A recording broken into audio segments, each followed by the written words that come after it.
स्वागतम.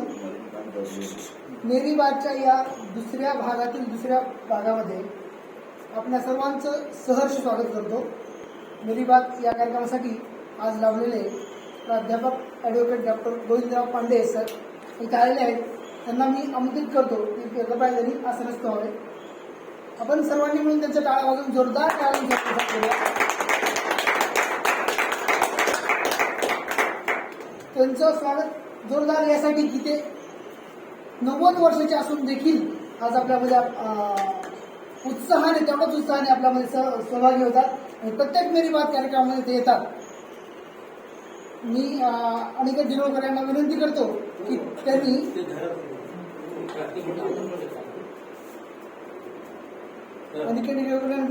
त्यांनी मेरी बातचे आजचे प्रमुख वक्ते यांचं स्वागत फूल आणि पुस्तक देऊन स्वागत करावे.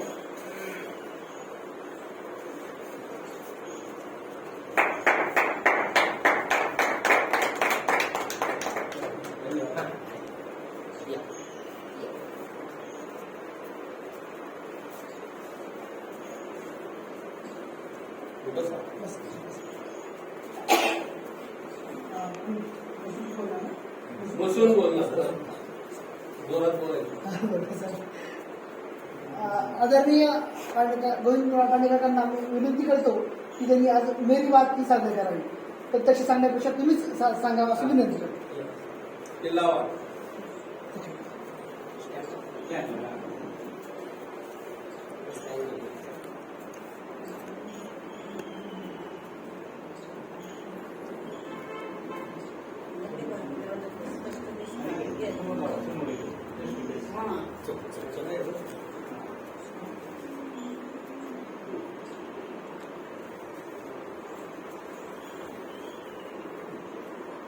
श्रोते साथी, समाजवादी साथी, माझ्या पिढीच्या व्यक्तीचं मनोगत आपल्याला ऐकावं वाटतं हे माझ्या दृष्टीनं सौभाग्यच आहे. आता माझं वय 88 पूर्ण 89 चालू आहे. म्हणजे बऱ्याचशा इथल्या जमीन आमची आधीची पिढी. आता माझी मुलगी 60 वर्षी.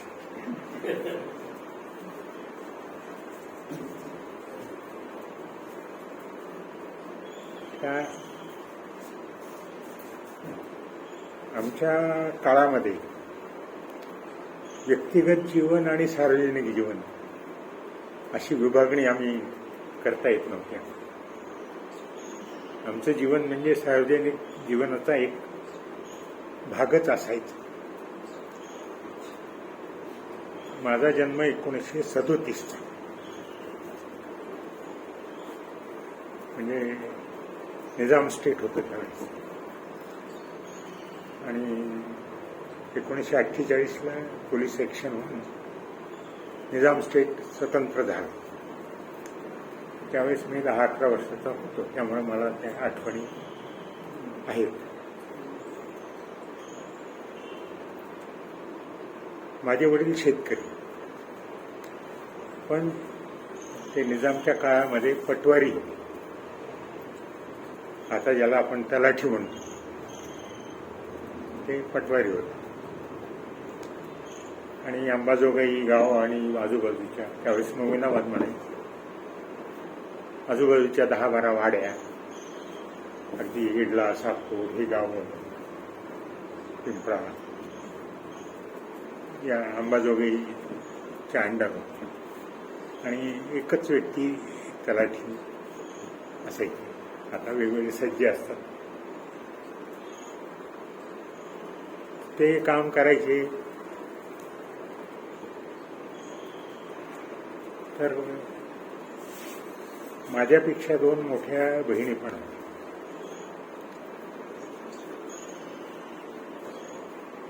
मी तिसरा अपत्य आई-वडील.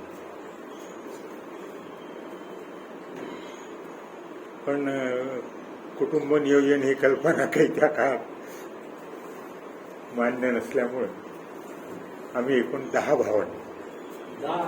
10. 6 बहिणी आणि 4 भाऊ असे आम्ही 10 भावंड. आणि शेती हेच उत्पन्नाचं साधन, पण बऱ्यापैकी शेती. म्हणजे आमचे वडील काका सगळ्यांची मिळून जवळजवळ 125-35 एकर झाली. म्हणजे श्रीमंत शेतकरी समजले तेव्हा आम्ही गाव. आणि सगळी जमीन अशी 1-2 किलोमीटरच्या आतच गावात. मूळ रहिवासी इथलेच असले पाहिजे, कारण साधारणतः गावाच्या लगत ज्यांच्या जमिनी असतात ती त्या गावचे मूळ रहिवासी असतात. तर कदाचित आमचे आजोबा हे ते कुलकर्णी असतील.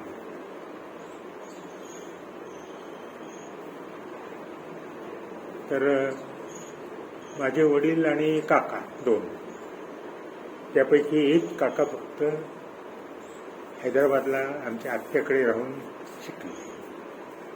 आणि ते 1940च्या आधीच निजाम स्टेटच्या सर्व्हिसमध्ये कोऑपरेटिव्ह डिपार्टमेंट त्यावेळेस ते काय असेल त्याच्यामध्ये ते होते.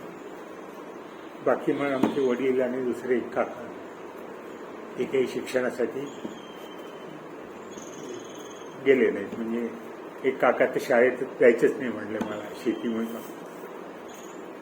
आणि वडीलही हे पटवागिरीच्या कामामध्ये लेवी वसुली असायची, खुश खरेदी वगैरे म्हणायची, ते निजामचंच काम असायचं, त्याच्यातच होत.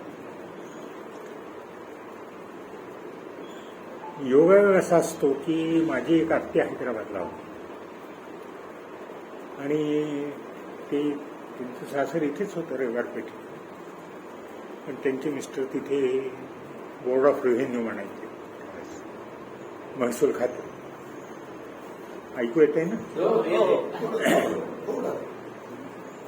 तर ते महसूल खात्यामध्ये सर्व्हिसला होते. 1940च्या सुमारास ते इथं आले अंबाजोगाईला काही निमित्ताने. तर माझ्यापेक्षा मोठी बहीण जी आहे ती त्यावेळेस 7-8 वर्षाची होती. माझ्यापेक्षा 5 वर्षांनी मोठीच असेल. तर ती अंगणात खेळत होती. तिला म्हणले, कुठल्या शाळेत जाते? अंबाजोगाईला मुलीसाठी शाळा नव्हती, प्राथमिक शाळा सुद्धा. ते म्हणले, शाळा वगैरे काही नाही. मग त्यांना मूळ बाळ नव्हतं म्हणून त्यांना असं वाटलं असेल. ते म्हणे, मी वडिलांना म्हणे, मी हिला घेऊन जातो. म्हणजे दत्तक घेतल्यासारखं. म्हणजे ते आंबेकर आडनाव लावतं ते आडनाव आंबेकरच करून टाकले. पांडे आडनाव हे वडिला नाही वाटलं असेल, चला 3 मुली 1 मुलगा आहे, ज्याच्यापैकी 1 मुलगीची जबाबदारी जर कोणी घेत असतील तर जाऊ दे म्हणून ते 1940लाच हैदराबादला जाऊन तिथे विवेकवर्धिनीची मात्र मुलींची एक प्राथमिक शाळा, विवेकवर्धिनी शिक्षण संस्था, त्यामध्ये ती जॉईन झाली. नंतर दुसरी बहीण माझ्यापेक्षा 1-2 वर्षांनीच मोठी. ती इथे काहीतरी 4थीपर्यंत बेथुजी गुरुजींच्या माहीत त्या टिळक विद्यापीठातून काहीतरी शिकलेल्या होत्या, ग्रॅज्युएट. त्यांनी आपल्या मुलींच्यासाठी आपली शाळासारखं सुरू केलं. तिथं ती 4थीपर्यंत, परीक्षा वगैरे काही नाही, 4थीपर्यंत शिकलेली होती. ती पण हैदराबादला त्याच आत्याकडे गेली. आणि त्या आत्याकडेच राहून माझे काकाही शिकलेले होते. म्हणजे हैदराबादला कोणीतरी नातेवाईक असलं तरच शिक्षण व्हायचं, मुलींचं तर शक्यच नाही. म्हणजे आता सांगायला हरकत नाही, सगळ्यात माझी जी बहीण होती 1932चा जन्म होता तिचा, तर ती मराठवाड्यातली पहिली ग्रॅज्युएट. मुलींना मॅट्रिकच्या नंतर शिकवतच नव्हतं, मॅट्रिक सुद्धा नाहीतच ना. नाव काय होतं? नाव तिचं नाव, ऍक्टरचं नाव होतं सुंदर. सुंदर सुंदर सुंदर आंबेकर. लग्नानंतर ती वसुधा पाटील झाली. तर हे सांगायचं मुख्य कारण येईल पुढे इतिहासामध्ये. तर सुंदर आंबेकर काय आता हे म्हणजे वडिलांना वाचनाची आवड म्हणजे अशी होती की वर्तमानपत्र वाचायचे, साहित्य निकेतन. आई तर अशिक्षितच आहे. ती एक हुशार विद्यार्थिनी म्हणून हैदराबादमध्ये गाजली. म्हणजे इंटर कॉलेजिएट डिबेटिंग कॉम्पिटिशनमध्ये तिचा पहिला नंबर असा. साहित्यामध्ये तिला रुची, म्हणजे साहित्य विशारद नावाची एक परीक्षा असते, ही ग्रॅज्युएशन लेवलची असते. ती परीक्षा ती इयत्ता 9वीत असतानाच पास झाली. आणि तिचा वावर म्हणजे शाळेमध्ये शिक्षक तर तिला, पण ती कॉलेजला गेल्यानंतर नांदापूरकर हे तिचे शिक्षक, माडेकर, नांदापूरकर, भालचंद्र कहाळेकर, नरसे पोहनेरकर यांनी पासोडी पब्लिश केली. यांच्यामध्ये ती एक हुशार विद्यार्थिनी म्हणून. आणि मी असं ठरवलं, मी इथून 7वी पास झालो. 7वी पास झालो म्हणण्यापेक्षा 7वी नापास झालो गणितामध्ये. आमचे वडील फार मारकुटे होते, म्हणजे अमानुष मारहाण करायचे, काठी वापरायची, पिठाच्या काठीने मारायचे, काही कारण असो नसो. बस काहीतरी असा, जेवताना असाच घास घेतला म्हणायचा, असा. म्हणजे माझ्या मनामध्ये वडिलांच्या विषयी पराकोटीची नावड निर्माण झाली होती. वयाच्या 10-12व्या वर्षापर्यंत. मग 7वी नापास झालो. मला हरबाजी गुरुजी होते गणित शिकवा. एक्झामिनेशन घेतली, त्यातही गणितात मी नापास. मग ते म्हणले आम्ही 7वीतच बसवणार, मला पाठवत. मी म्हटलं मी शाळा सोडूनच जातो, मला हैदराबादला जायला निमित्त पाहिजे, पासचा दाखला द्या, TC. शाळा सोडून जातोय ना, TC दिला, 7वी पास. मी हैदराबादला जायला निघालो. वडिलांनी काही जाऊ नको, इथे राहा. म्हणजे आम्हाला ते आई वडिलांनी लाड करणं वगैरे हा प्रकार माहितीच नाही. 2 बहिणी तर आधीच गेल्याच होत्या हैदराबाद. मी निघालो. तर हैदराबादला जायचं तर मला म्हणले इथून बसमध्ये बसून देतो, परळीला जा, परळीहून ट्रेनमध्ये बैस, संध्याकाळी हैदराबादला पोहोचतील, हा पत्ता आहे, सायकल रिक्षाने 4 आणे देऊन घरी जा. म्हणजे 12 वर्षाच्या मुलाला एकट्याला पाठवून दे. बरोबर येणं किंवा हा प्रकारच नव्हता. मी गेलो. तिथे वेवकरधनीमध्येच 8वीला ऍडमिशन घ्यायची. त्या ऍडमिशन घ्यायला सुद्धा कोणी बरोबर नाही, मीच गेलो शाळेत. मग ते म्हणाले तुम्ही बाहेरून येणाऱ्या मुलांना आम्ही 8वीला डायरेक्ट ऍडमिशन देत नाही, परीक्षा एंट्रन्स सारखी परीक्षा द्यायला. आता मला तर गणित अजिबात येत नव्हतं. 2दा नापास झाल्यामुळे तर मी आलो होतो हैदराबाद. मी जरा परेशान झालो, काय करावं. बरोबर पालक म्हणून तर कोणीच नाही ना. मग त्याने माझा TC पाहिला. योगेश्वरी नूतन विद्यालय मोमिनाबाद. योगेश्वरी नूतन विद्यालय मोमिनाबादून आला म्हणलं हो. मग तुम्हाला काही परीक्षा द्यायची गरज नाही. म्हणजे शाळेच्या नावावर योगेश्वरीच्या मला तिथे 8वीला परीक्षा न घेता ऍडमिशन मिळालं. तसा मी काही ढ विद्यार्थी नव्हतो. मग मी काय केलं, गणितावरती जास्त भर अभ्यासात दिला. म्हणजे माझी मोठी बहीण 1952ला मॅट्रिकला होती, मी होतो 9वी. तर मी मॅट्रिकचा सुद्धा गणिताचा अभ्यास केला होता. म्हणजे त्या मोठ्या बहिणीला मी गणित शिकवतो 10वीत गणित.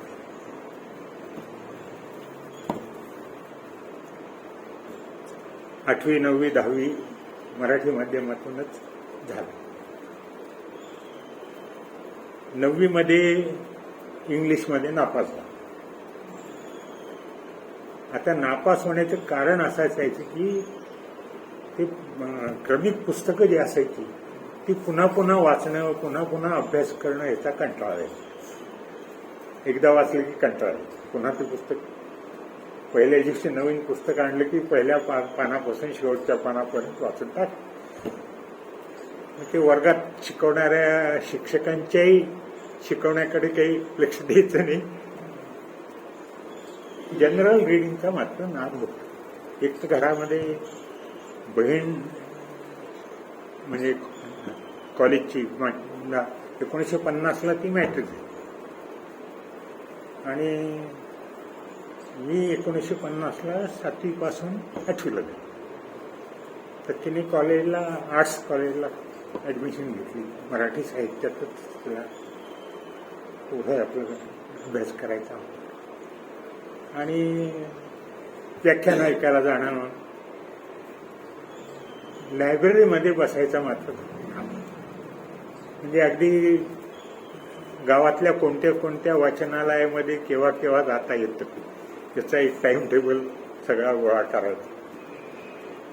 मग ते हैदराबाद स्टेट लायब्ररी असो किंवा कॉलेजच्या शाळेच्या लायब्ररी असो, जिथं मुक्त प्रवेश असेल तिथं जायचं. तर एक आमच्या घराजवळच एक YMIS म्हणून होतं, संस्था होती, यंग मेन्स इम्प्रुव्हमेंट सोसायटी अशी काही.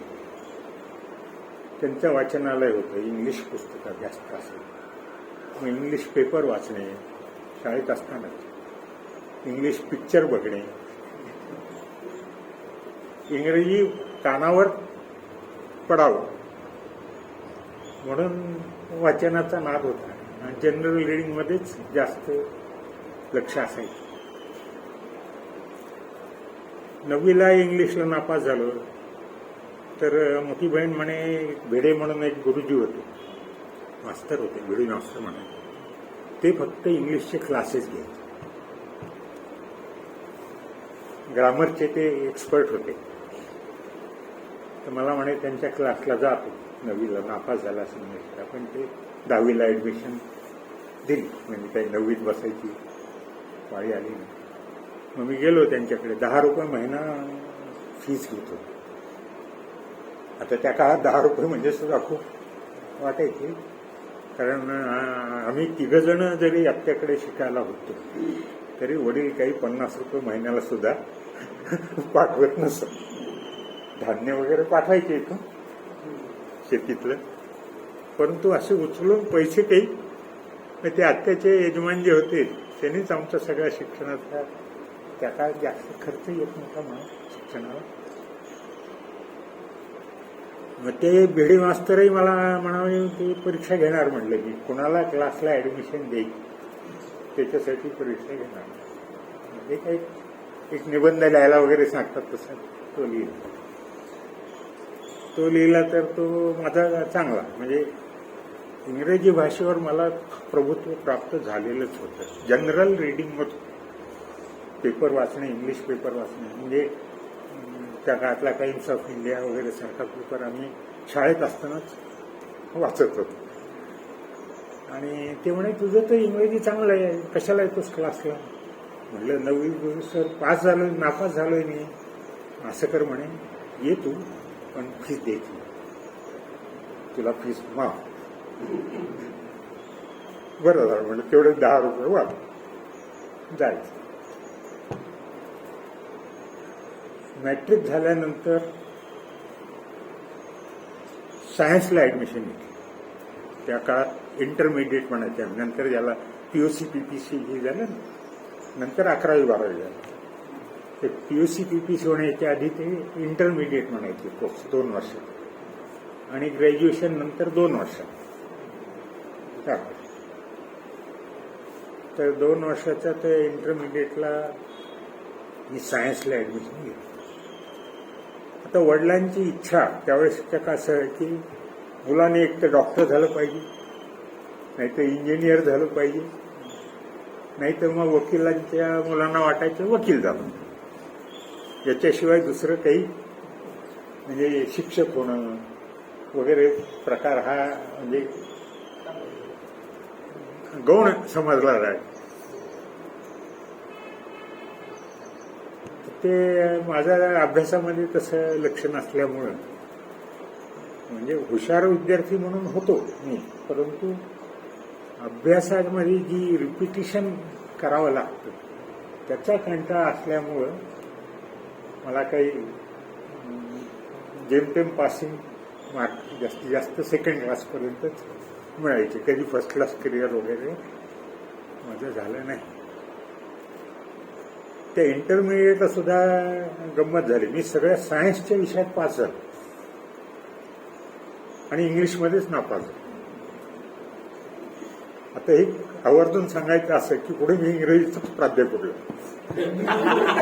विद्यार्थी इंग्रजीचा 1975 योगेश्वरी महाविद्यालय तुमचा विद्यार्थी इंग्लिशचा. मी इंग्रजीचाच प्राध्यापक झालो. तो तर अजून एक किस्सा वेगळाच आहे. मग त्यावेळेसही पुन्हा ट्युशन लावायचा प्रयत्न केला.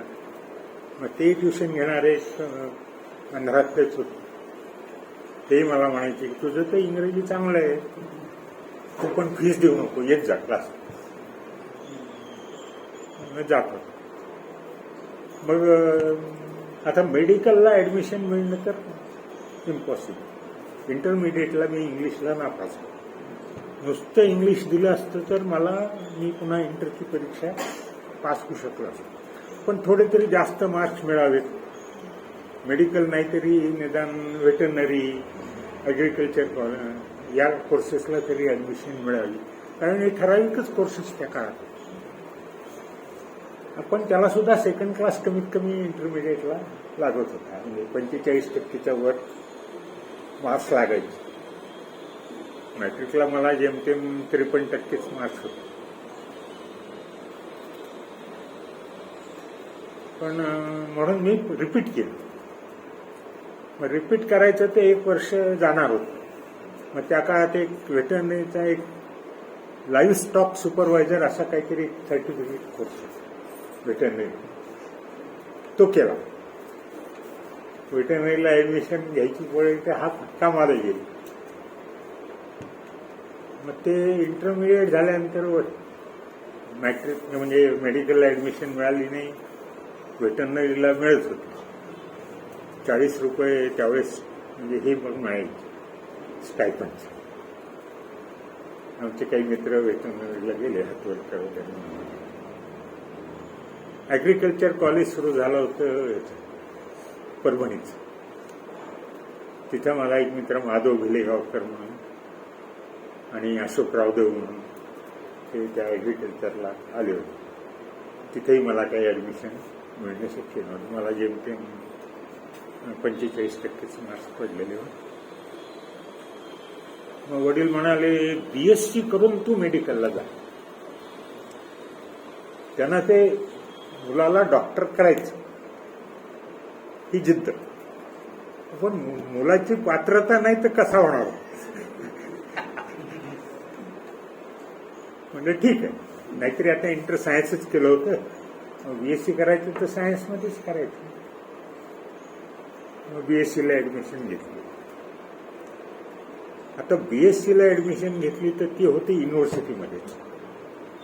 BSc साठी 2च कॉलेजेस होते हैदराबादमध्ये. एक निजाम कॉलेज म्हणून होतं आणि दुसरं होतं युनिव्हर्सिटी कॉलेज ऑफ सायन्स.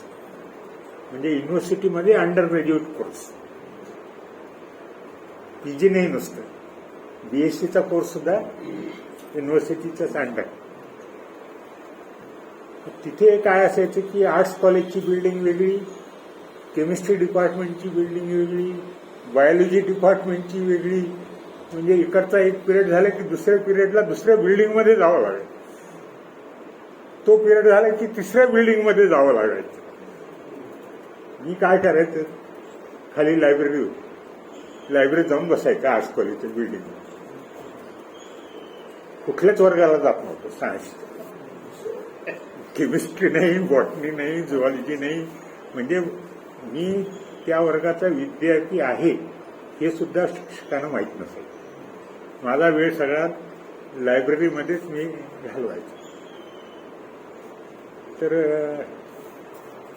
माझी बहीण त्यावेळेस MSc करत, आपलं MA करत.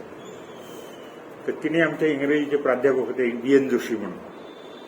त्यांना म्हणाले, हा माझा भाऊ आहे, त्याचं तो क्लासला बसणार नाही, तुम्ही त्याला क्लासला बसणं कंपल्सरी करा. कसं करता ते बघा. मग त्यांनी काय केलं, त्या वर्गामध्ये समोरच्या जागा माझी रिझर्व.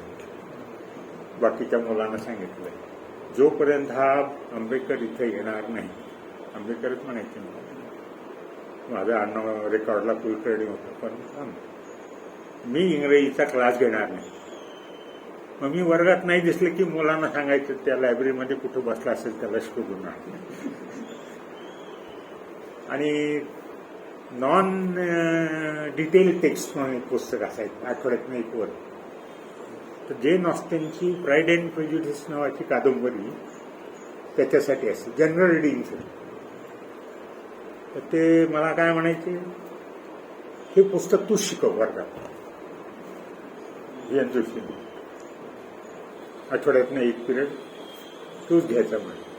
तर मीच माझ्या BScच्या इंग्लिशच्या विद्यार्थ्यांचं इंग्लिशचा क्लास त्या नॉन डिटेल टेक्स्टमध्ये घ्यायचा.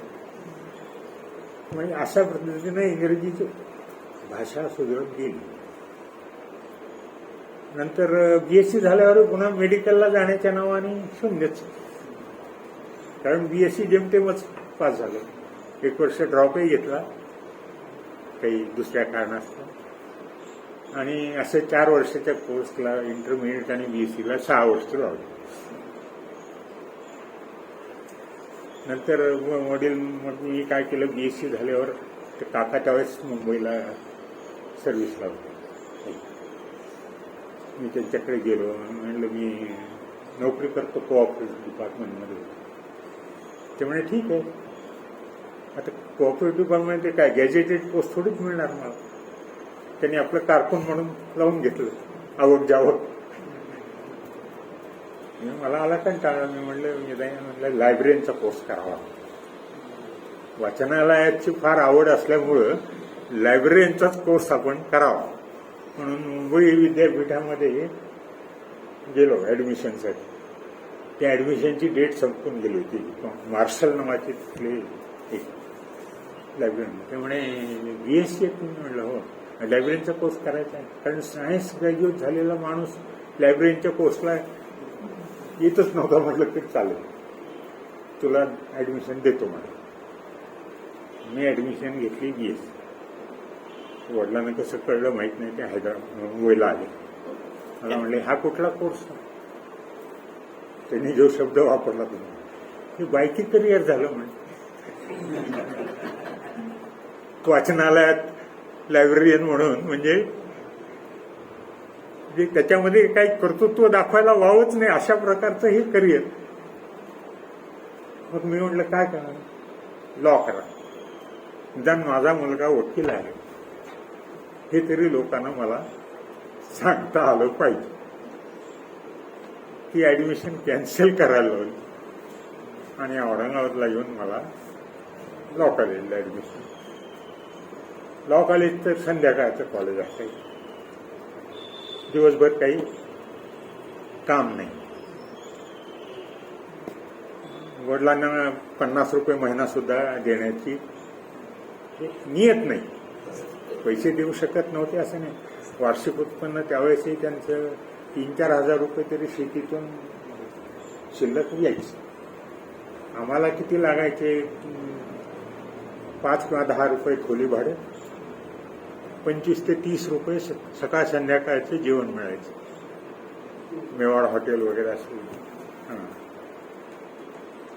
तर ते लॉ कॉलेजला मी ऍडमिशन घेतली. तर माझे क्लासमेट म्हणजे इथे प्रेमचंद कंगळे, मथुराजी लोहिया, त्याच्यानंतर भागवतराव नरारे, हे आता कोणीच राहिले नाही त्यांच्यापैकी. रावसाहेब भोसले म्हणून होता.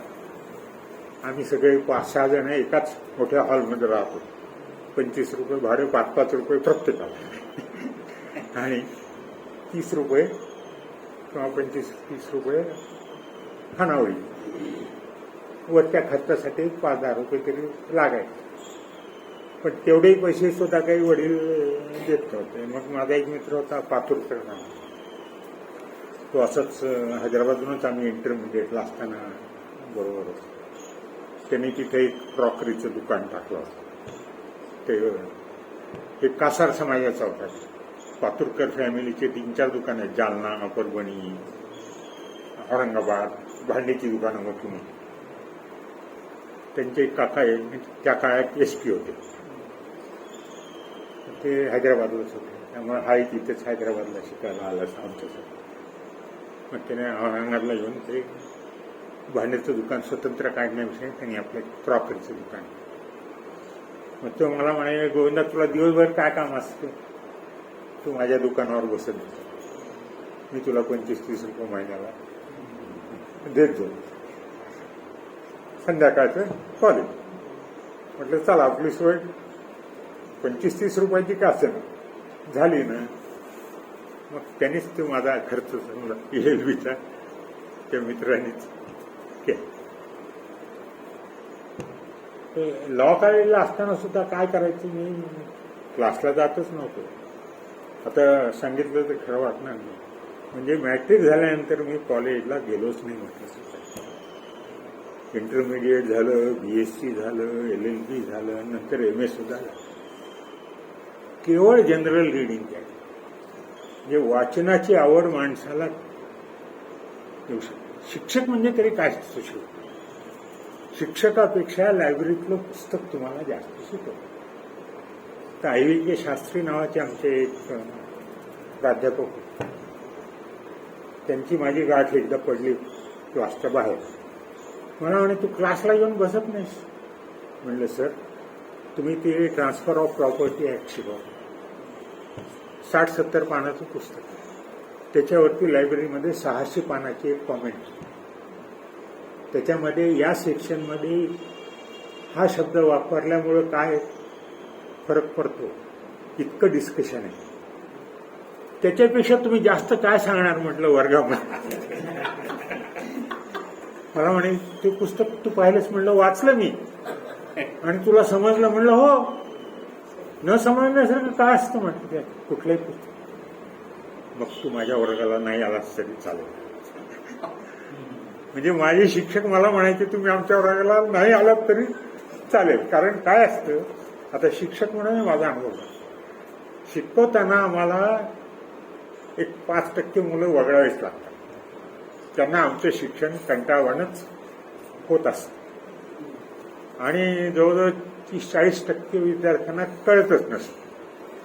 म्हणजे मधल्या जे काही 30-40% विद्यार्थी असतात त्यांच्यासाठी आम्ही शिकवत असतो. कारण वर्ग घ्यायचा म्हणल्यानंतर शिकवायचं काय. तर ते माझे शिक्षक म्हणायचे की तुमची कपॅसिटी वर्गात न येता अभ्यास करण्याची आहे, त्यामुळे तुम्ही काही नाही आलात तर चालतं. LLB झालं. LLB झाल्यानंतर बार काउन्सिलची परीक्षा द्यावी लागत. त्याच्याशिवाय प्रॅक्टिसला सनद मिळत नसते.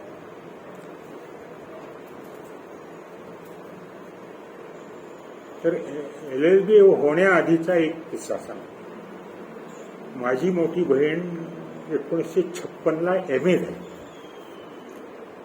जी आता मी सांगितलं मराठवाड्यातली पहिली ग्रॅज्युएट 54 साली झाली, आणि 56ला ती MA झाली. तर तिच्याबरोबर एक मराठा मुलगा MAला होता. 2 किंवा 3-4च विद्यार्थी होते, त्याच्यामध्ये एक मराठा मुलगा. तर त्या दोघांचं इच्छा लग्न करण्याची. माझं त्यावेळेस BSc फायनल चालू होतं. ही 1957ची गोष्ट. 1956ला ती विवेकवर्धिनीमध्ये लेक्चरर झाली मराठी. आणि दुसऱ्या एका कॉलेजमध्ये ती पण मराठीची प्राध्यापक, नंतर दयानंद कॉलेजचे प्रिन्सिपल म्हणते शिवाजीराव पाटील. तर त्यांचे काका एक त्या काळात MP होते त्या लोकल बोर्डातून काहीतरी तुळशीराज. त्यामुळे त्या काकांनी त्यांना शिकायला पाठवलं. ते MA झाले. ते गुंजोटीचे राहणारे होते उमरगा तालुक्यात. तर तिने आंतरजातीय विवाह करायचं प्रपोजल मांडलं. तर 57च्या उन्हाळ्यामध्ये आम्ही इथे आलो असताना आमच्या घरात 2-3 महिने तो वाप.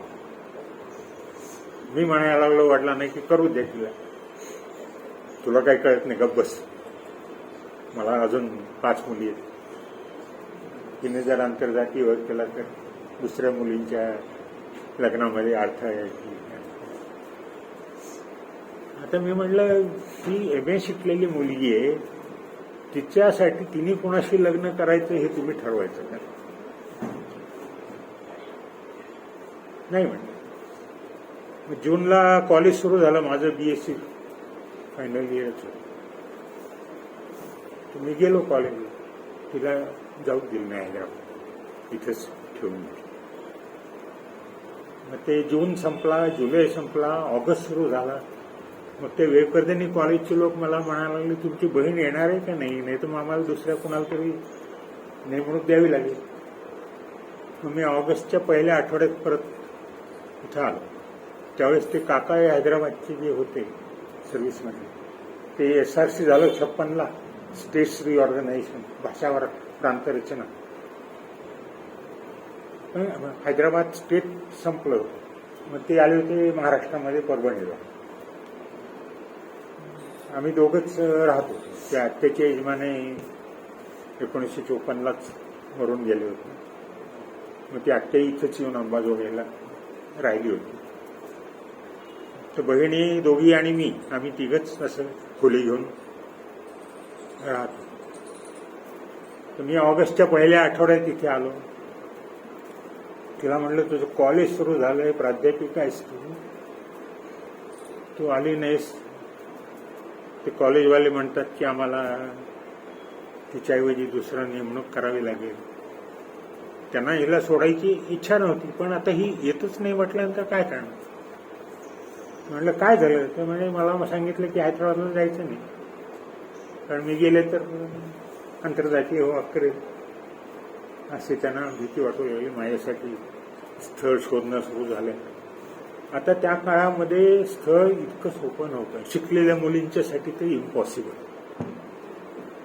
म्हणजे अगदी ग्रॅज्युएट झालेले किंवा मास्टर्स डिग्री असलेले एक तर नव्हतेच मुलं, पण सगळे इथे जे प्राध्यापक आले कॉलेजला सुरुवातीला ते सगळे पुणे, आंध्र प्रदेश, म्हणजे इंग्रजीचे प्राध्यापक तर केरळचे होते दोघं, नायर म्हणून.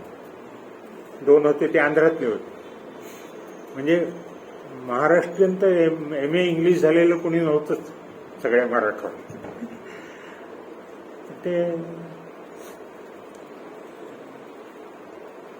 लग्न जमणं काही शक्य नव्हतं. 24-25 वर्षाचं वय व्हायला लागलं होतं. त्या काळाच्या मानाने ते खूपच. 18 वर्षाची सुद्धा मुलीला होऊ देत नव्हते. तर मग मी थोडंसं स्टँड बदलला. म्हणजे आता हे काय असतं विचारात काही माहीत नाही. वकिली म्हणा, सायकोलॉजिकल म्हणलं. आता वडिलांशी म्हणलं एक माइंड गेमच खेळायचं. त्यांना म्हणलं तुमचं म्हणणं बरोबर आहे, तिच्या नोकरी वाचून काही आपलं अडलं नाही, तिला आंतरजातीय करू देऊ नका विवाह, तिचा तुम्ही स्थळ शोधा आणि लग्न करून द्या.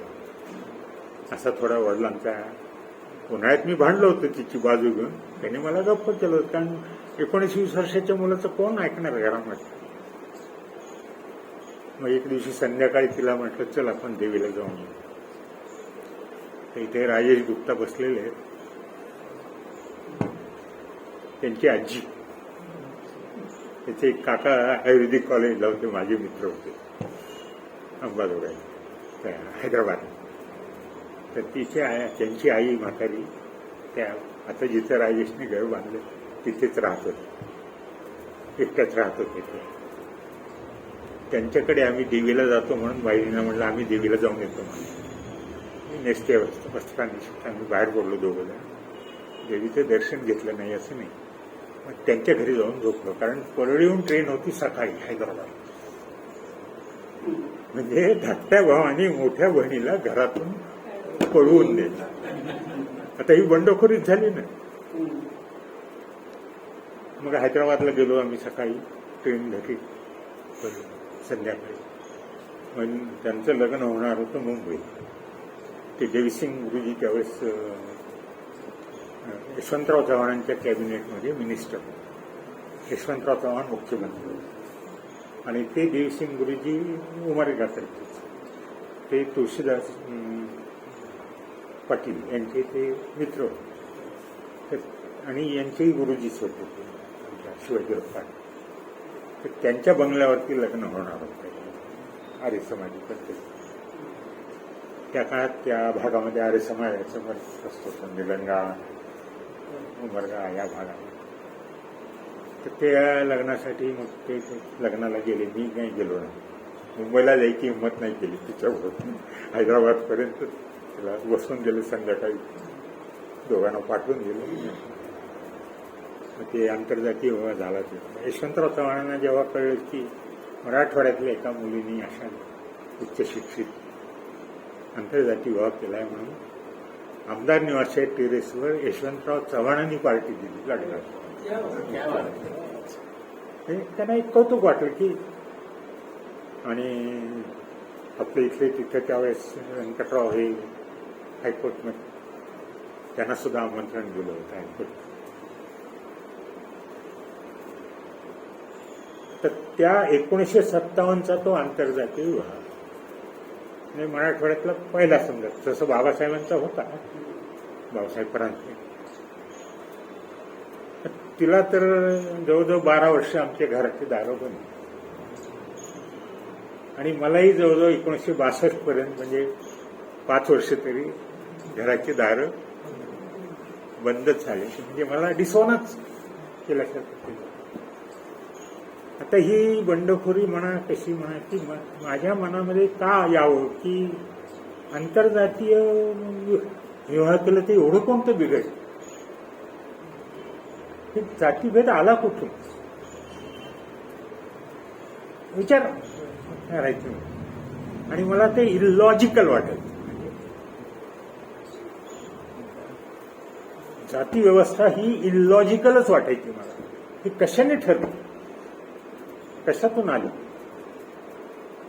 मला विचार करण्याची माझी प्रवृत्ती असल्यामुळं मी स्वतंत्र विचारच करायचा नाही. कोणाची शिकवण्याची काही गरज नाही. प्रत्येक गोष्टीमध्ये स्वतःच वाचन करायचं, निर्णय ओपिनियन्स लक्षात घ्यायचे आणि स्वतःचं ओपिनियन फॉर्म सगळ्या गोष्टीमध्ये करायचं. हा माझा एक स्वभाव असल्यामुळं मला ते काहीच तिचं गैर वाटलं नाही. एक तर तिचं लाईफ सुखी होणार, तिच्या आवडीच्या माणसाशी तिला लग्न करायचे, तो तिच्या जीवनाचा प्रश्न आहे. आई वडिलांनी मुलगी शिकलेली नाही असं मग असेल तर करावं. पण आपल्या कुटुंब व्यवस्थेमध्ये असे की मुलगा 60 वर्षाचा झाला तरी त्याला काही कळत नाही असंच म्हणायचं बापाने, आणि मुलींना तर काहीच नाही. पुरुषसत्ताक पद्धती असेल काय त्याच्यामुळे असेल ते साहजिकच गदारोळ उठला. काका तर म्हणाले की असल्या मुलींना तर गोळी घालून मारूनच टाकायला पाहिजे. ते माझ्या समोरच झाले होते डायलॉग दोन्ही भावांचे, काकांचे आणि वडिलांचे. तुला म्हणलं होतं मुलींना शिकायला जाऊन पाठवू नकोस, तू हैदराबादला मुलींना कशाला पाठवली शिकायला, त्याच्यातून हे उद्भवलं. मुलगी शिकलेलीच नसती तर केव्हाच आपण लग्न देऊन, आता माझ्या मुलीचं लग्न मी लावून दिलं नाही का, म्हटलं शाळेत पाठवलं नाही काही, ते करायचंच नाही. ते झालं. पण मग कसं तरी मग मी GSC झालो. मग LLBला जायला मात्र वडील आले. आपल्या मुलाने वकील व्हावं म्हणून मुंबईहून मला आणलं, लॉ कॉलेजला ऍडमिशन दिली मी म्हटलं तुम्ही पैसे देत नाही ना, शिकायला ठेवतो म्हणता, आणि मला तिथं पैसे नाही पाठवल्यावर मी कसं करणार? नाही पाठवतो. मी म्हटलं आईजवळ 2,000 रुपये ठेवा म्हटलं 2 वर्षाच्या खर्च, मग मी जातो. बरोबर म्हटलं, दिले आणि दुसऱ्या दिवशी काढून घेतले मी गेल्यावर. आणि असे मग LLB झाल्यावर मी वकील म्हणून मुंबईला गेलो होतो. तिथे आमच्या काकांचे साडू नांदापूरकर म्हणून प्रोफेसर नांदापूरकर यांचे भाऊ होते, रामचंद्रराव नांदापूर. ते हैदराबादहून काही लोक वकिली करायला मुंबईला गेलेले, हैदराबाद स्टेटमध्ये. तर तिथे वकील होते. तर त्यांच्याकडे काका म्हणाले, मी त्यांना सांगतो तू त्यांचं ज्युनियर म्हणून वकील कर. बरं आहे म्हटलं, एक तर इंग्लिश भाषा चांगलीच येत होती, हायकोर्टातच वकिली आपण करू म्हणून. तर ती बार काउन्सिलची परीक्षा द्यावी लागत होती. तर त्याला 1 वर्ष जाणार होतं. त्या बहीण होती त्यावेळेस उमरग्याला शिवाजीराव पाटील लेक्चरर म्हणून आले होते, आणि तिने कॉलेज शाळेमध्ये शिक्षिका म्हणून, कारण एका कॉलेजमध्ये एकच मराठीची जागा असायची, ती शिक्षिका म्हणून काम करत होती उमरग्याच्या शाळेमध्ये. तर त्या बॉटनी डिपार्टमेंटला डेमॉन्स्ट्रेटरची जागा रिकामी होती. माझं BSc ला बॉटनी मेन आणि केमिस्ट्री झुऑलॉजी सेकंडरी असे 2-3 विषय घ्यावे लागतात. तर बॉटनी हा मेन सब्जेक्ट घेतला होता. तर ती म्हणाली ती बॉटनीच्या डेमॉन्स्ट्रेटर म्हणून काम करतो, तुझी बार काउन्सिलची परीक्षा होईपर्यंत काही 100 रुपये का 125 रुपये पगार मिळणार होता. म्हणजे पुष्कळ बहिणीच्याच घरी राहायचं होतं. मग 1 वर्ष मी उमरग्याच्या कॉलेजमध्ये डेमॉन्स्ट्रेटर म्हणून काम केलं.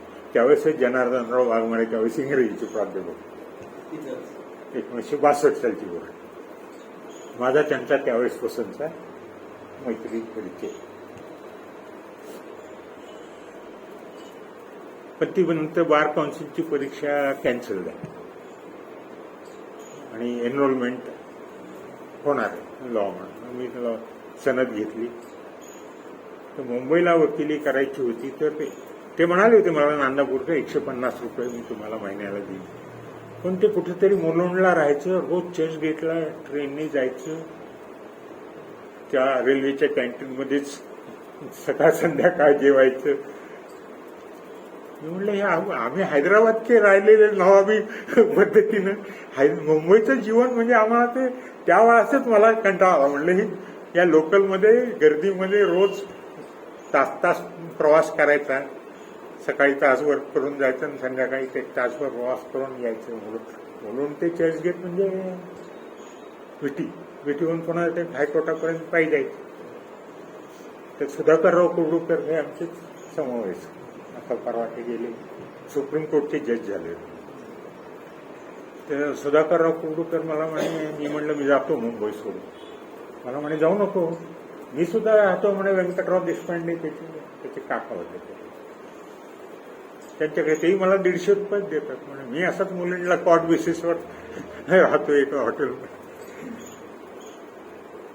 इथे आपल्याला फ्युचर चांगलं होतं म्हणे हायकोर्टात वकिली करायला मिळणं. म्हणजे बघ म्हणे जाऊ नको. नाही म्हणजे तुम्ही राहिलात ते राहिलात. म्हणलं मला काही वाटत नाही. अंबाजोगाईला आला, नाहीतरी वडिलांना वाटत होतं अंबाजोगाईला म्हणजे त्यांच्या हाताखाली वकिली करावी. ते वकील नव्हते, पण त्यांचे जे सगळे पक्षकार असायचे, लबाणी वगैरे वाड्याचे लोक, त्यांच्यासमोर माझा मुलगा वकील आहे, मी सांगेल तसं तो ऐकतो असं दाखवायचं. आता मला ते म्हणायचे मी वकील आहे आणि तुम्ही मला त्यांच्या बैठकीत बसा म्हणायचं. म्हणजे मला सेपरेट रूम सुद्धा नाही. आणि त्या कामखेडकरां सिनियर कामखेडकर होते, त्यांच्याकडे वकिली करायला म्हणून ज्युनियरशिप. आता ज्युनियरशिप त्यांना माहिती मी सांगतो, 25 रुपये महिना सुद्धा ज्युनियरला देत नाही सिनियर, अशी असते. पक्षकारांनीच काही 1 रुपया 2 रुपये दिले तर आम्ही द्यायचे. नकला काढण्यासाठी म्हणून आमच्यासाठी. म्हणजे मासिक उत्पन्न 25-50 रुपये सुद्धा नाही. आणि घरचं काही ऑफिसही नाही. आता त्या सिनियर वकिलाच्या हाताखाली किती दिवस म्हणजे क्लार्क सारखंच काम करायचं ते. त्याच्यानं वकील म्हणून तुम्हाला स्वतंत्र हे कधी प्राप्त होणार स्टेटस. आणि मला ती पण एवढं होतं की अगदी पहिल्या वर्षीच कामखेडकरांनी मला काय केलं, मला स्वतंत्र केसेस हाताळायला लागले. तहसीलमधल्या असोत, डेप्युटी कलेक्टरच्या ऑफिसमध्ये असोत, टेनन्सीच्या केसेस वगैरे करायचे.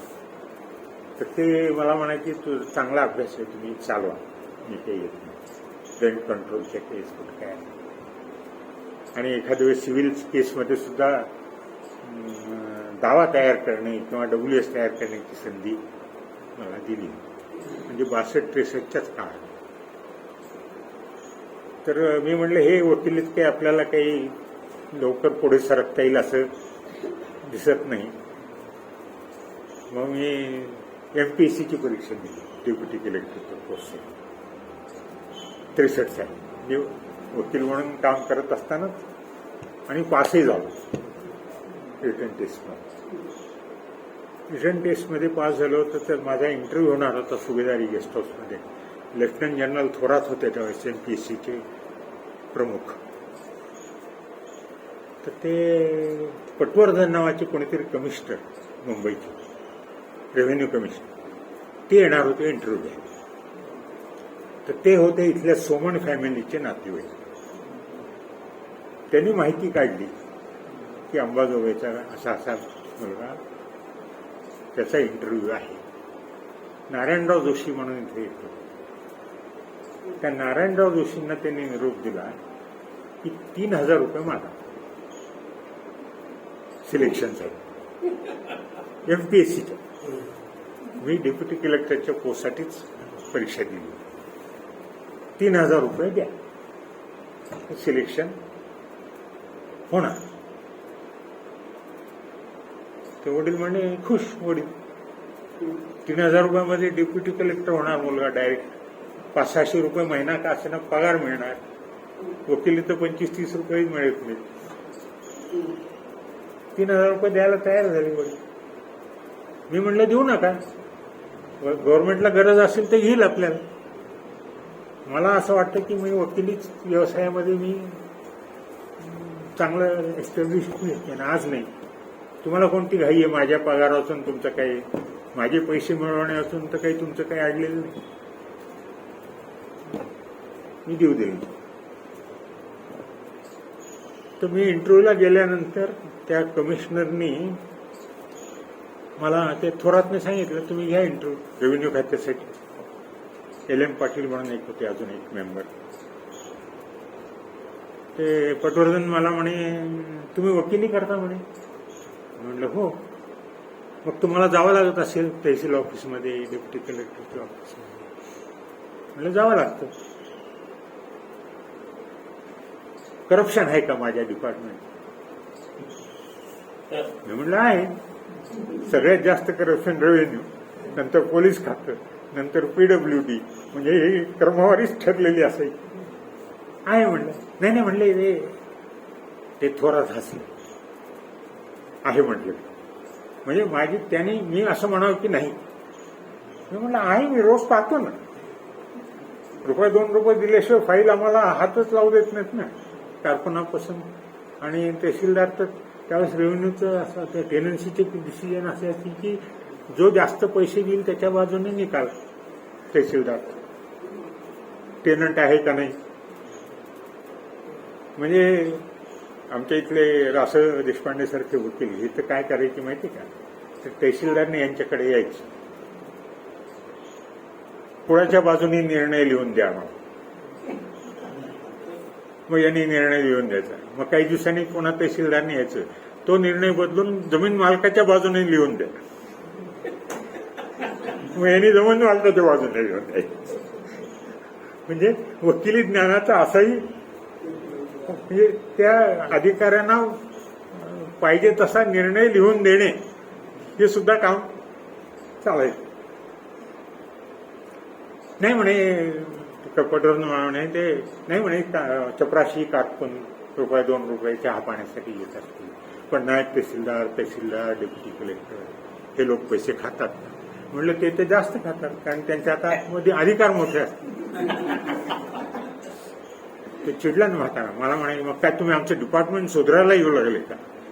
म्हणलं मी कोण डिपार्टमेंट सुधारणार, तुमच्यामुळे डिपार्टमेंटची ही अवस्था झाली ना. तुम्ही जर डिपार्टमेंट व्यवस्थित चालवलं असतं तर आज ही अवस्था आली नसती. म्हणलं रिजेक्टेड, यू कॅन गो. नाही तरी मला काही इंटरेस्टच नव्हता. कुठं आज सरकारी नोकरी करत बसतो, कारकूनच असते ना शेवटी. या अधिकाऱ्याने याची टोपली मारून जायचंच आहे, किंवा मग करप्शन करण्याचं. पगार थोडा इतर कोणत्याही क्षेत्रापेक्षा जास्त होता. तर मला म्हणाले तहसीलदार होता का तुम्ही? म्हणलं मग तहसीलदार तर मी परीक्षाही केली नाही त्याच्यासाठी, मी डेप्युटी कलेक्टर असलो तरी.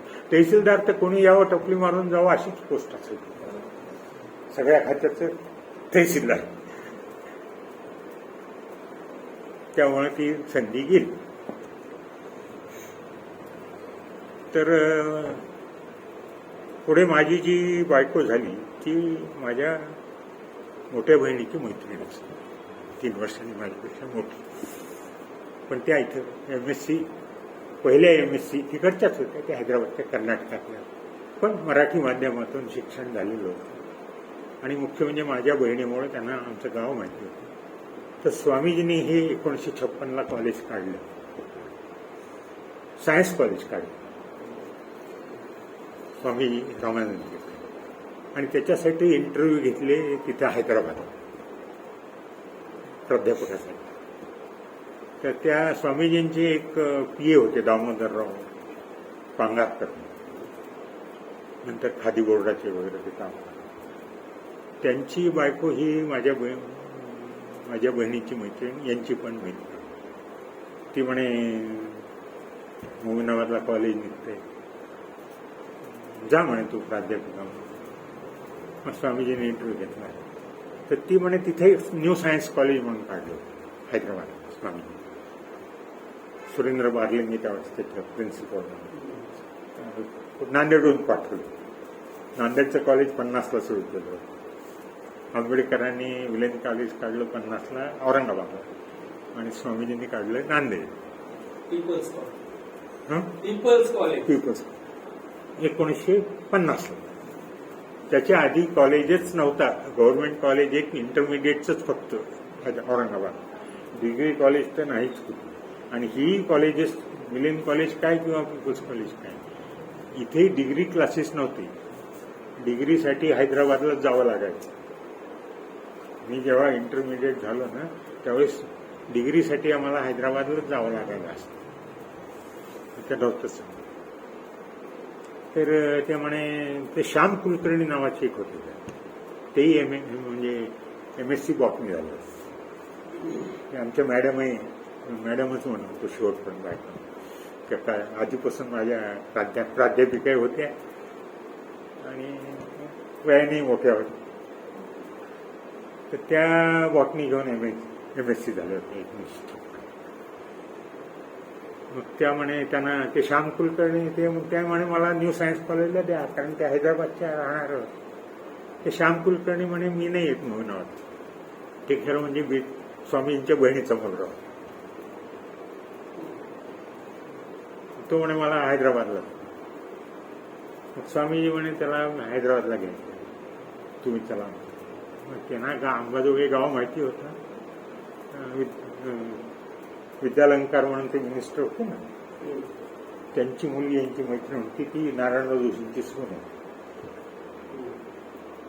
त्यामुळे आमच्यामुळं, आमच्या फॅमिलीमुळं त्यामुळे येते नाही आपण. ते आल्या तर अख्ख्या मराठवाड्यात MSc झालेली मुलगी ना. She was the first lady English. आणि 1962ला मी जेव्हा वकिलीला लागलो तर माझा तसा परिचय होता, कारण त्या MSc करत होत्या, त्याच विषयात मी BSc करत होतो. थोडं मला मार्गदर्शन त्यांचंही अभ्यासातही होत होतं.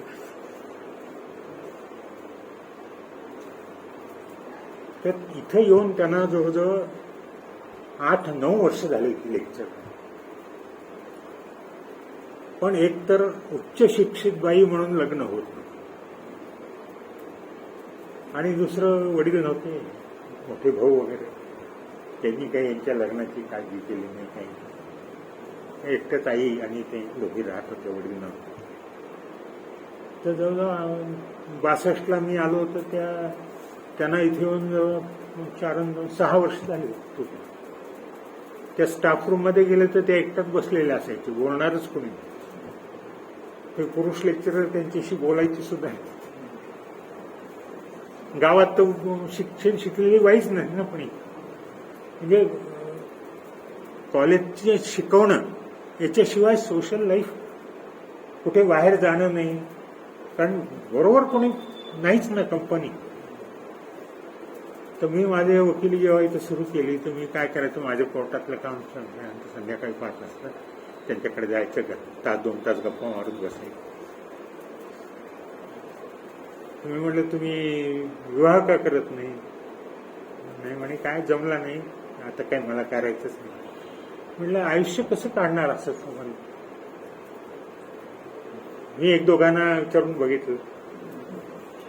ते म्हणे एवढी शिकलेली मुलगी आहे आमच्या बरोबरची, आमच्यापेक्षा पगार तितकाच पगार मिळवणारी. त्यावेळेस पगार म्हणजे की ते 200-250 रुपये होते, 290 काहीतरी ना. आम्हाला नको. तर ते निशिकांत ठाकार होते. मला म्हणे गोविंदराव तूच का नाही करत म्हणे लग्न? म्हणलं आइडिया बुरी नहीं है, आइडिया बुरी नहीं है, यही सोचना पडेगा मुझे शिव. कारण मला असं वाटायला लागलं की ही बाई आयुष्यभर एकटं कसं काढणार, आणि ते अंबाजोगाईसारख्या गावामध्ये तिथं काही म्हणजे एक्सपोजरच नाही ना, सोशल एक्सपोजर. तर मी म्हटलं त्यांना 2-3 वर्षानंतर 64 सुमारामध्ये मी म्हटलं आपणच लग्न करू. ते म्हणे मी तुमच्यापेक्षा जास्त शिकलेली आहे, तुम्ही BSc LLB आहात, मी MSc आहे. मला रेग्युलर 300 रुपये का असेना पगार आहे, तुम्हाला वकिलीतलं उत्पन्न काही नाही. तुम्ही आज म्हणताय आणि घरचे लोक, माझ्याही घरचे तयार होणार नाही, तुमच्याही घरचे तयार होणार नाही, चाकोरी सोडूनच नाही. 3 वर्षांनी मी तुमच्यापेक्षा मोठी आहे. मी म्हणलं हे पहा, लोकांची परवा मी करत नाही, तुम्हाला मान्य आहे का बघा. 2 वर्ष घेतले ते बहीण हो म्हणाला.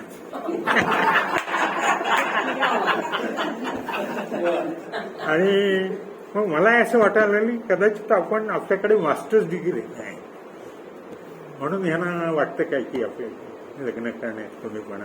आणि त्यांना वाटलं की पुढे चालून तुम्हाला माझ्याविषयी थोडीशी असूया निर्माण होऊ शकते, आपला विवाह एकतर मान्य होणार नाही घरच्या लोकांना, समाजाला मान्य होणार नाही.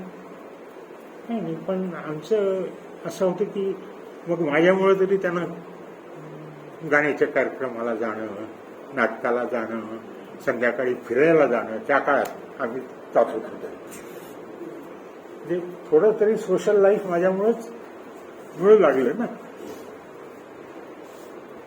म्हटलं आपली मैत्री आहे असं समजा, पण आपल्या समाजामध्ये भिन्न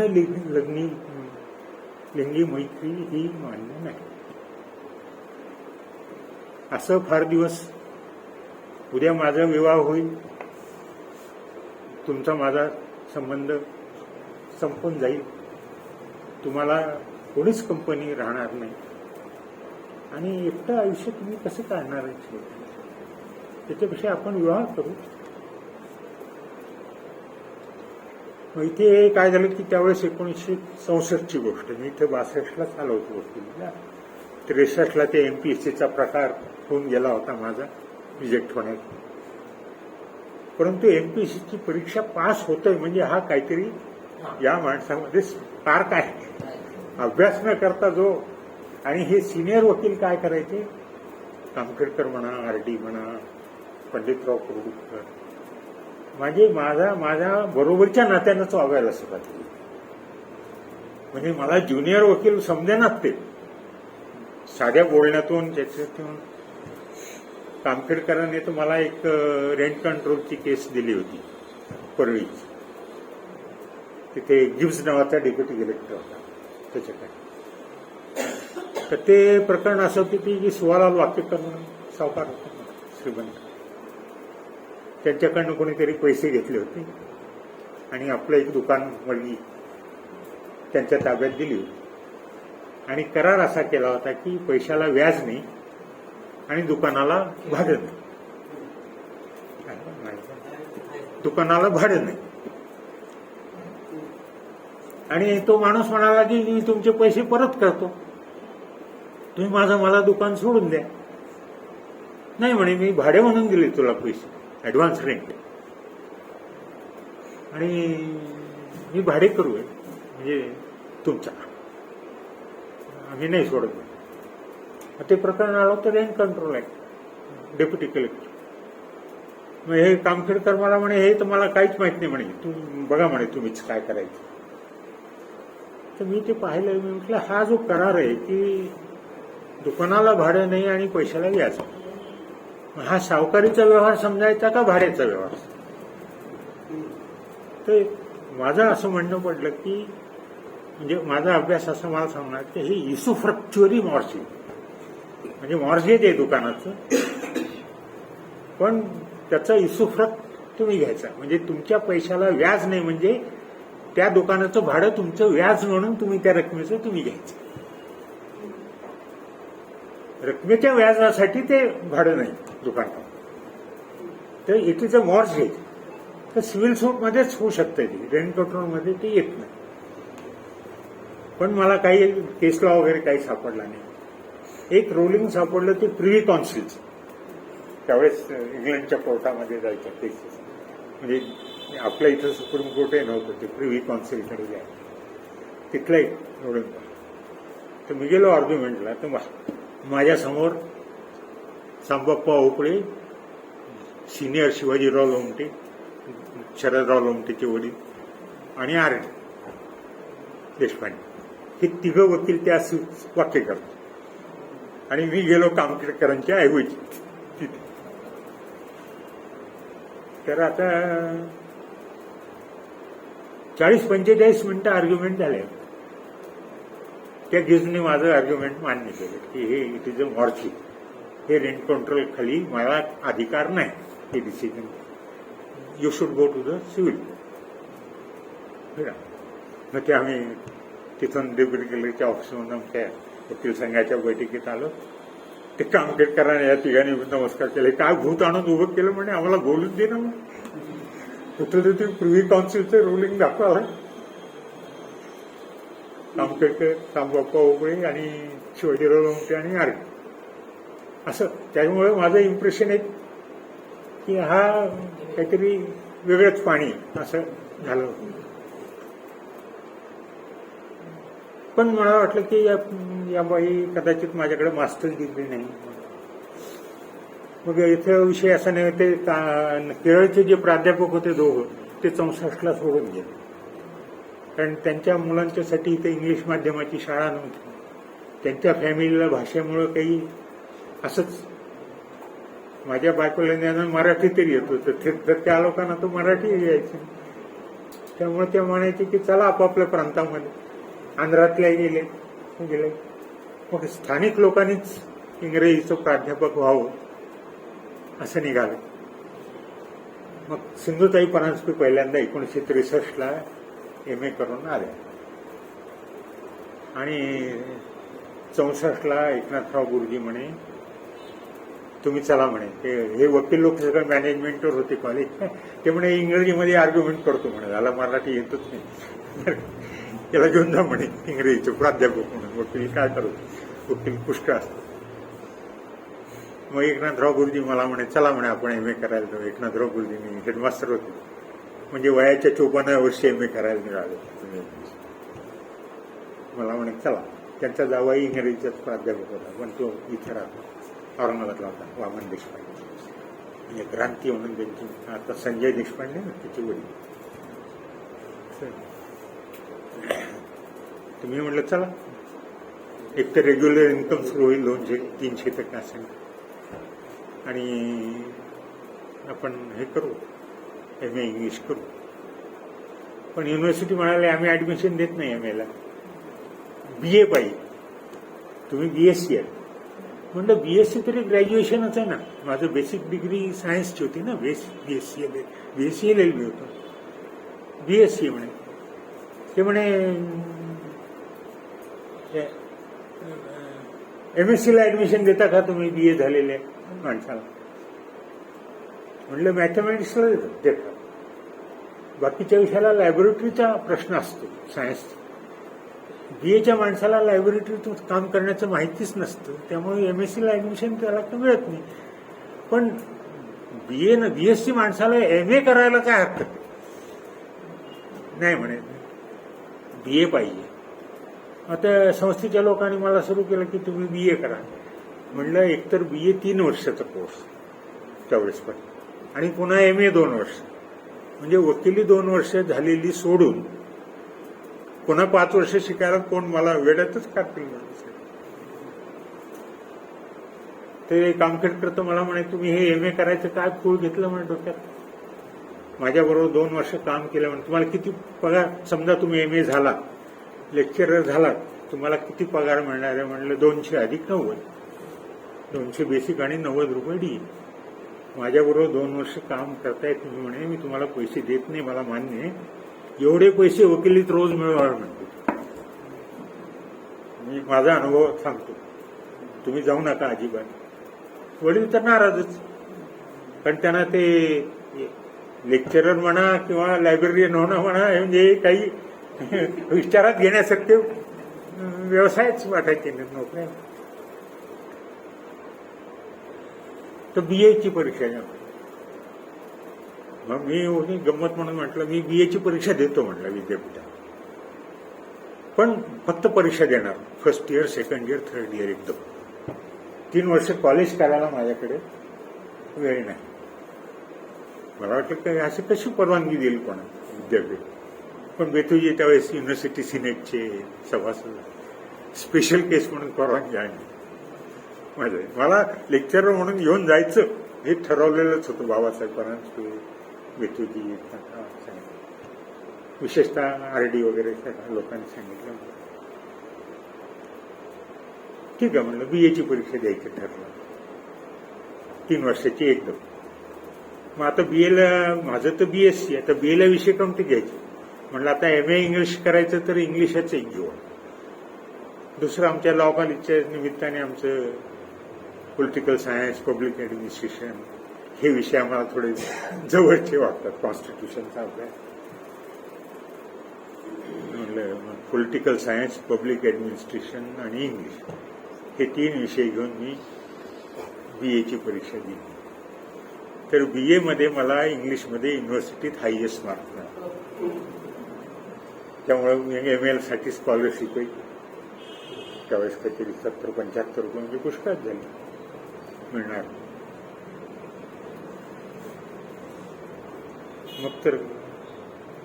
मग आता BA झाल्यावर MA ला परमिशन, मग विद्यापीठाने MA ला ऍडमिशन दिली. मग एकनाथराव गुरुजी आणि मी एका खोलीतच राहत होतो. गुरुजींनी दिवसभर वाचत बसायचं. आमच्या घरासमोर पोहनेरकर राहतो. पोहनेरकर म्हणले या 55व्या वर्षी 54व्या वर्षी हे काय खूप घेतलं म्हणले परीक्षा देत. ते म्हणे इंग्रजी शिकवायला माणसं मिळत नाही म्हणून आलं. मग मी आपलं दिवसभर त्या आमच्या मित्राच्या दुकानावर बसायचं, क्रॉकरीच्या वगैरे. मग संध्याकाळी गुरुजींना व्हायचे, तुम्ही गुरुजी आज काय काय वाचलं? एकनाथराव गुरुजींचं दिवसभर वाचनाचं सगळं त्यांचं साहित्य म्हणजे त्यांच्याकडूनच माहिती करून घ्यायचं, त्याच्यावरच मी MA पास झालो. एकनाथराव गुरुजी म्हणतात माझ्या अभ्यासावर तू पास झालास. आपण इथं पॉज घेऊ आता पॉज घेऊ. 1 तासापेक्षा जास्त झाले. 1 तास झाला का? आपण काय करू, दुसऱ्या सत्रामध्ये ओके. नाही 2 गोष्टी फार महत्वाच्या. योगेश्वरी शिक्षण संस्था, हां. तुम्ही नोकरीला लागलेला आहात, हां, ते सगळं प्रकरण हां, आणि राजकारण, हां, तो महत्वाचा भाग जो आहे अंमलबजावणीसाठीचा, हां. तोही यायला हवा. हां. तर तो आपण दुसऱ्या टप्प्यामध्ये घेऊ. आधी प्रेक्षकांना म्हणजे श्रोत्यांना जरा ऐकावं वाटतंय का? जनता दल राहिले हो हो, राजकारण जनता त्याच्यात दल अध्यक्ष बीड हो जिल्हा हो. ते आम्हाला ऐकायचं ऐकायचं ना सगळ्यांना. सगळेजण टाळ्या वाजवा एकदा. कधी करायचं? पुढच्या शनिवारच करू ना हे. हा, कंटिन्यू नाही, पुढच्या शनिवारी करू. ओके. हा? एम इंग्लिश पास झाला तिथपर्यंत हे बरोबर आहे. अजून लग्न व्हायचंय.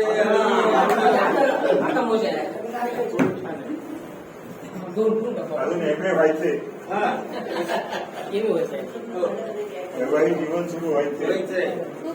नोकरी संस्कृती प्राध्यापकी व्हायची. किती छान झालं ना. हां? खूपच पुढच्या खूप छान झालं म्हणताय. हो. खूप छान झालं एकदम. हे काही माहित नव्हतं कुणाला. नाही, हे माहिती असतं. काय कारण? चाकोरी सोडूनच जीवन झालेलं. I am self made man. I am invited to libraries. वाचनालयाने मला वा, मस्त वाटलं. छान. हा. आज बसा, बसा. बसा बसा फक्त एक मिनिट घेतली असते. आज गोविंदराव पांडे काका, ॲडव्होकेट गोविंदराव पांडे काका, प्राध्यापक गोविंदराव पांडे काका इथे आले आणि त्यांनी आज मेरी बात हा पहिला भाग सादर केला. दुसरा भाग त्यांनी दुसऱ्या शनिवारी सादर करणार आहेतच. त्यांचा जो जीवन प्रवास आहे, इंग्रजी विद्यार्थी ते वाया ॲडव्होकेट, इंग्रजी प्राध्यापक, असं आपण थोडंसं ऐकलं आहे. तो खूपच मजेशीर आणि प्रेरणादायी होता असं मला वाटतं. दुसऱ्या भागात अजून उत्सुकता वाढली आहे की पुढे त्यांनी काय केलं आहे ते पाहायची. तर आपण सर्वजण इथे आला, तेही ते आले. आपल्या सर्वांचं मी आभार व्यक्त करतो आणि पुढच्या भागात नक्की यावं अशी विनंती देखील करतो. धन्यवाद.